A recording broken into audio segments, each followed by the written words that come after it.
সমস্ত রাজনৈতিক দলের প্রার্থীরা যাতে মনোনয়ন জমা দিতে পারে। আজকের ব্যাপারেও শেষ দিনও আমরা আমাদের পার্টির পক্ষ থেকে আমরা যাবতীয় উদ্যোগ নিয়েছি এবং নির্বাচন কমিশন, আরক্ষা দপ্তর সকলের কাছে যাতে আমরা নমিনেশন পেপার জমা দিতে পারি তার জন্য আমরা সহায়তা চেয়েছি এবং তারা আশ্বাস দিয়েছিলেন। কিন্তু এখন যে অবস্থা আমাদের টোটাল ব্লক এলাকার মধ্যে, যাতে আমাদের নেতৃত্ব যাতে আসতে না পারে, আমাদের রাজ্য সম্পাদক আজকে এই নমিনেশন পেপার জমা দেওয়ার সময় থাকার কথা, উনি যাতে আসতে না পারেন তার জন্য পদ্মনগরে আমরা দেখেছি অবরোধ করে রাখা হয়েছে। আমাদের প্রার্থীরা যাতে এক জায়গায় জমায়েত হতে না পারে তার জন্য ব্লকের সমস্ত রোড এগুলোকে ব্লক করা হয়েছে। এই অবস্থার নিরিখে আমরা যে সিদ্ধান্ত যেটা আমরা নিয়েছি এই সম্পর্কে আমাদের পার্টির রাজ্য সম্পাদক কমরেড জিতেন চৌধুরী, যিনি বিরোধী দলের আমাদের নেতা এই রাজ্যের, উনি আপনাদের সামনে আলোচনা করবেন। আমি আশা করি আপনারা সকলে মনোযোগ সহকারে ওনার আলোচনা শুনবেন।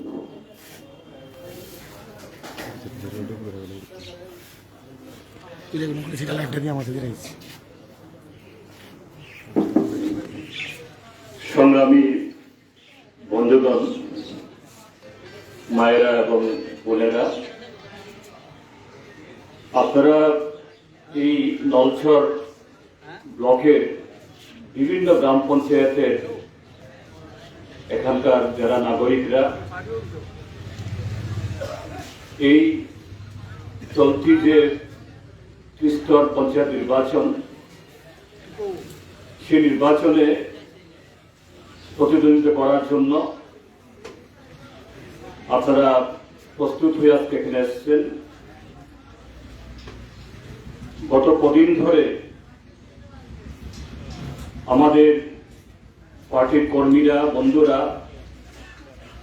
তারা চেষ্টা করছেন কিভাবে নলছরে গিয়ে সমস্ত পদ্ধতি অনুসরণ করে সেখানে মনোনয়নপত্র জমা দেওয়া যায়। এটা 11 তারিখ যেদিন বিজ্ঞপ্তি জারি হয়, অর্থাৎ মনোনয়নপত্র দাখিল শুরু হয়, সেদিন থেকেই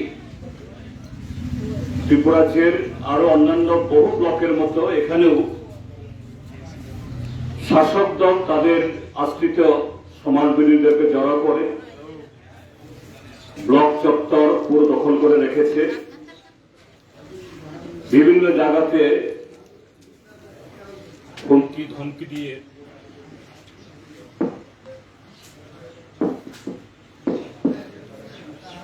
দিয়ে যাতে ব্লক মুখ না হন এরকম একটা পরিস্থিতি তৈরি করেছে। তারপরে প্রশাসনের সাথে কথা বলে আজকে শেষ দিন আমরা চেয়েছিলাম যে অন্তত সব পঞ্চায়েত না হলেও একটা ভালো অংশের পঞ্চায়েত যারা আপনারা উদ্গ্রীব হয়ে বসে আছেন, আপনাদেরকে নিয়ে মনোনয়নপত্র দাখিল করানো যায়। কিন্তু এখানে এসে যা দেখছি, আপনারাও দেখছেন যে আপনাদের নেওয়ার জন্য যে সমস্ত গাড়ি ঠিক করা হয়েছিল, অগ্রিম টাকাও দেওয়া হয়েছিল, শাসক দলের শ্রমিক সংগঠনের তাদের হুমকিতে এই গাড়িগুলো একটাও আসেনি। এখান থেকে আপনাদের নিয়ে যেতে হবে নলছর ব্লকে 6-7 কিলোমিটার বা আরো বেশি দূরত্ব। এত দূর পায়ে হেঁটে যাওয়া কঠিন। আমি এখানে বসেই জেলা শাসকের সাথে কথা বলেছিলাম। এই হলো চেহারা। আপনি আমাদের প্রার্থীদের জন্য গাড়ির ব্যবস্থা করুন। জেলা শাসক বললেন যে না, আমি জেলা শাসকের পক্ষে সেরকম আইন নেই যে গাড়ি ঠিক করা।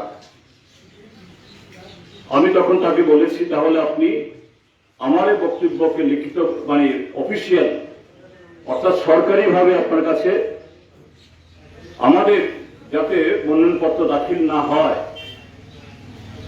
এটা করার জন্যই শাসক দল এটা করেছে, আপনি লিখিতভাবে আমার এই বক্তব্যকে অভিযোগ হিসাবে আপনি নথিভুক্ত করুন। তিনি বলেছেন হ্যাঁ স্যার আমি করব এবং কমিশনকে তুরন্ত জানান। পুলিশের এসপি গতকাল থেকে আমার সাথে কথা হচ্ছিল। আমি বলেছি যে দুর্লভ নারায়ণ বাজার থেকে আমরা যাব। তিনি কথা দিয়েছেন যে এখান থেকে নিরাপত্তা ব্যবস্থা করে নেবেন। হয়তোবা পুলিশের থেকে ব্যবস্থা হতো, যদিও আমরা শুনতে পাচ্ছি সেখানে নলসর এখানে ব্যাপক সংখ্যক লোক সমাগম করে যাতে আমাদের এই উদ্যোগ বানচাল করা যায় সে ব্যবস্থা তারা করেছে। কিন্তু গাড়ি হলে তারপর আমরা যেতাম, কিন্তু গাড়ি নেই, যাওয়াটা এখন মুশকিল হয়ে আছে। আপনারা জানেন এই সামগ্রিক পরিস্থিতির কারণে আমরা মাননীয় ত্রিপুরা হাইকোর্টের কাছে আমাদের একটা মামলা আমরা করেছি। একটু আগে আমাকে হাইকোর্ট থেকে জানালো আমাদের উকিলরা যারা এই মামলা লড়েছেন, একটু আগেই এই মামলা তারা শুনেছেন এবং হাকিম নির্দেশ দিয়েছেন, বলেছেন পুলিশকে যেখানে যেখানে এরকম প্রতিবন্ধকতা হচ্ছে সরকারকে নির্দেশ দিয়েছে এটা কড়া হাতে দেখার জন্য, এবং নির্দেশ দিয়েছেন তারপরও যে সমস্ত প্রার্থীরা জমা দিতে পারেননি তারা যেন লিখিতভাবে সবাই কমিশনকে জানান। কাজে ভালো হলো প্রায় একই সময়ে আমরা যখন এখানে বসলাম, হাইকোর্টের রায়, প্রশাসনের কাছেও আমাদের অভিযোগ, আপনারা আসছেন। তো যেহেতু আরো বেশি সংখ্যক পঞ্চায়েত থেকে আরো বেশি সংখ্যক প্রার্থী আসার কথা, তারা আজকে আসতে পারেননি এই অবস্থার কারণে।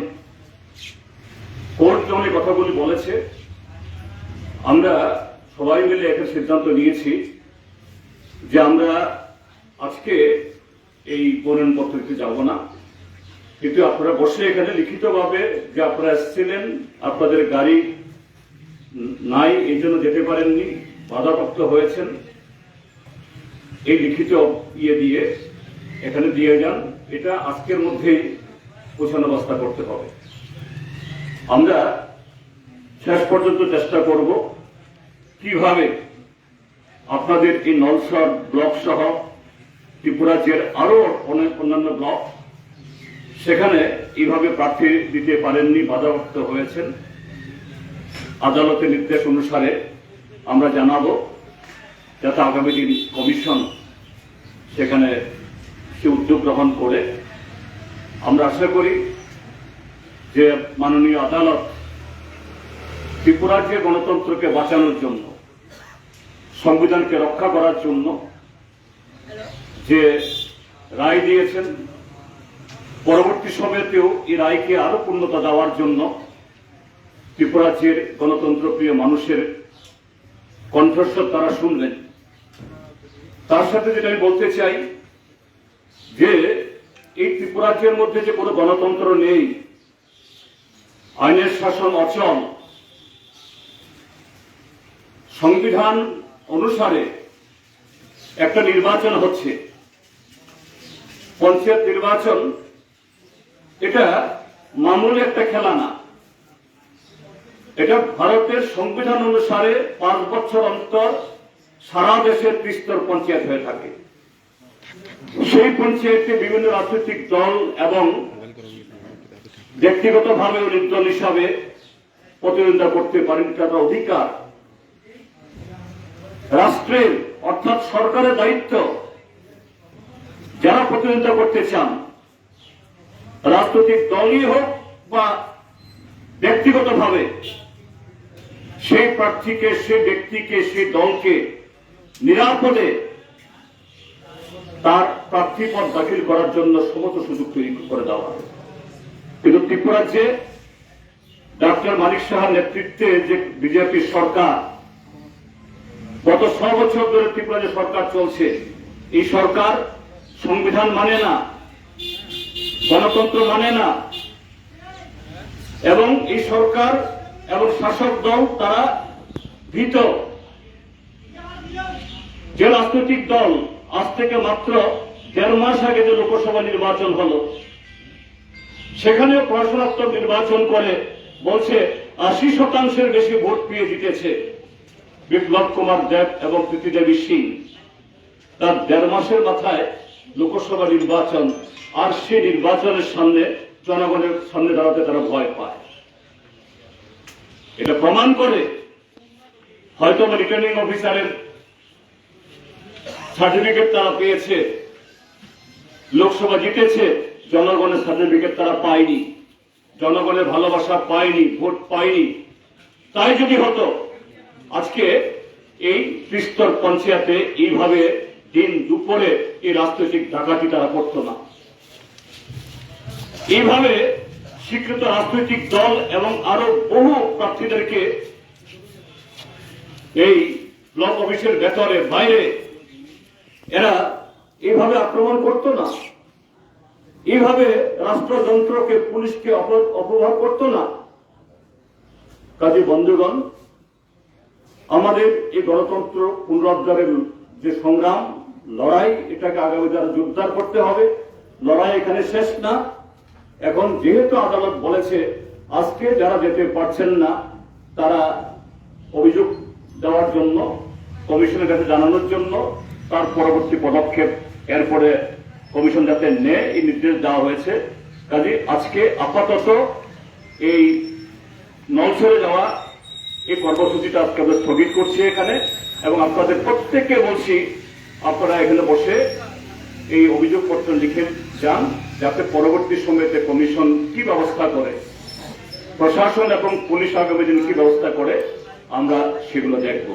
এটুকু বলে আপনারা যে আপনাদের বাড়ির কাজ কর্ম সবটা ফেলে, বিশেষ করে আমাদের মায়েরা বোনেরা আপনারা যেভাবে এখানে সামিল হয়েছেন, আপনাদের সকলকে অসংখ্য অসংখ্য ধন্যবাদ, কুর্নিশ, আদাব এবং লাল সালাম জানিয়ে আমার বক্তব্য শেষ করছি।